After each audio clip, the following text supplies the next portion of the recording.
오늘 서울 광화문 전광훈 집회에선 김문수 후보를 직접 지지하는 발언은 거의 나오지 않았습니다. 공직선거법이 선거기간 도중 선거운동을 위해 집회나 모임을 개최하지 못하도록 규정하고 있기 때문입니다.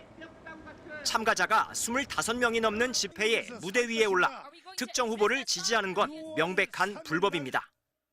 오늘 이 자리는 엄격하게 선거운동에 제한을 받고 있는 자리이기 때문에 이 원고를 10번 이상 고치는 어려움이 있었습니다.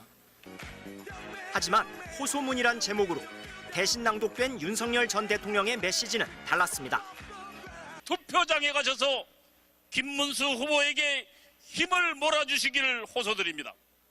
김문수 후보에게 투표하시면 김문수 후보가 대통령이 되고 이 나라의 자유와 미래를 지킬 수 있습니다. 지금 김문수에게 우리의 힘을 모으는 것만이 해답입니다. 모두 4차례에 걸쳐 김문수 후보 이름을 직접 언급하며 투표할 것을 독려했습니다. 일부 연사도 거들었습니다. 우리 마음 하나로 모아서 분명히 그동안 감추어 놓으셨고 그동안 훈련시켰던 의인 중에 또한 의인인 김문수 대통령 후보가 분명히 당선되어 대한민국 만세를 외치게 될 줄 믿습니다. 이런 발언은 선거법 위반에 해당할까? 선관위 관계자는 집회 연단에서 마이크를 들고 대독한 연사는 문제가 될 수 있다고 못 박았습니다. 그러나 윤 전 대통령은 직접 행위자가 아니어서 처벌이 어려울 수 있어 검토가 필요하다고 밝혔습니다. 윤 전 대통령이 공직선거법 적용을 피하기 위해 대독 방식으로 메시지를 전한 건 아닌지 의심되는 지점입니다. 오늘 집회에선 부정선거 음모론과 함께 당장 선거를 멈추고 재투표를 실시해야 한다는 주장까지 나왔습니다. MBC 뉴스 이용주입니다. 윤석열 전 대통령의 영화 관람에 대해 국민의힘 김용태 비상대책위원장은 즉각 이미 탈당하신 분이어서 당과 관계없다고 잘라 말했습니다. 계엄에 대한 반성과 자중을 하셔야 할 때가 아닌가 생각이 듭니다. 한 발 더 나아가 그동안 당이 눈감았던 김건희 여사 문제를 공식 사과했습니다. 국민의 우려를 헤아리지 못한 점에 대해 국민 앞에 정중히 사과드립니다. 배우자 TV토론 제안에 후속 조치 성격으로 더불어민주당 이재명 후보 부부를 겨냥한 행보지만 동시에 윤 전 대통령 부부와 절연도 분명히 한 겁니다. 하지만 아무리 선을 그으려 해도 선이 그어지겠냐는 우려로 국민의힘은 종일 들끓었습니다. 소속 의원 단체 대화방에선 영화 관람 일정이 전해지자마자 가능하신 의원님이 만류해달라, 자중하셔야 한다는 우려가 쏟아졌습니다. 결국 이재명 민주당 제1호 선거운동원을 자청하는 거냐, 제발 윤석열을 다시 구속해달라는 반발이 공개적으로 터져나왔습니다.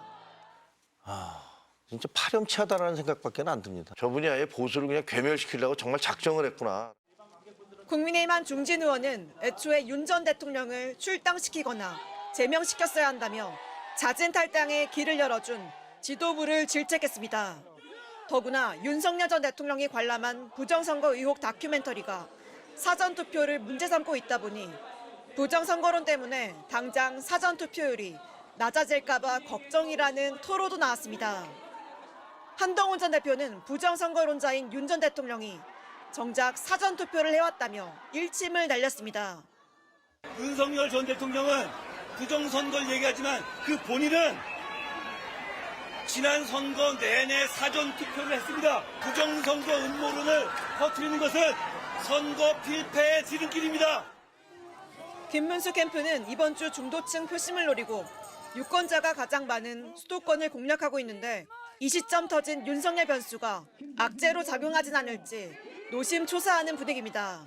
MBC 뉴스 지은수입니다. 사랑하는 당원 동지 여러분, 저는 오늘 국민의힘을 떠난다. 윤석열 전 대통령이 SNS에 짧은 입장문을 남기고 국민의힘을 탈당했습니다. 윤 전 대통령은 탈당이 대선 승리와 자유민주주의를 지키기 위해 지금 제가 할 수 있는 최선의 길이라면서 백의종군하겠다고 밝혔습니다. 그러면서 지지자들을 향해 국민의힘 김문수 후보에게 힘을 모아달라고 했습니다. 15줄짜리 입장문이었지만 이번에도 반성과 사과는 없었습니다. 내란 우두머리 피의자인 자신 때문에 조기 대선이 열리는데도 유감 표명 없이 자유민주주의 수호만 수차례 거론한 겁니다. 하지만 헌법재판소는 파면 결정 당시 오히려 윤 전 대통령이 자유민주적 기본 질서를 위반했다고 질타했습니다. 아직 스스로 자유민주주의라 생각하십니까? 반헌법적인 행위로 나라 전체를 혼란에 빠뜨렸으면서도 이기고 돌아왔다. 3년이나 5년이나 똑같다며 궤변을 늘어놓았던 모습과 맞닿아있습니다. 이런 모습에도 국민의힘은 1호 당원 윤 전 대통령과의 거리두기에 미온적이었고 징계 논의나 탈당 요구도 소수인 탓에 윤 전 대통령 역시 침묵을 지켜왔습니다. 하지만 강제 단일화 파동 이후 탈당이나 출당을 요구하는 여론은 더욱 커졌고 결국 당 비대위원장이 나서 탈당을 권고하는 상황까지 벌어졌습니다. 당과 대선 승리를 위해 결단해 주실 것을 요청드리겠습니다.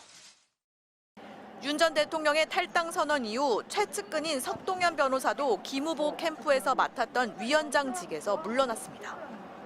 선거를 17일 앞두고 윤석열 전 대통령과 그의 최측근이 동시에 퇴장한 셈인데 민심이 얼마나 돌아올지는 미지수입니다. MBC 뉴스 공유선입니다.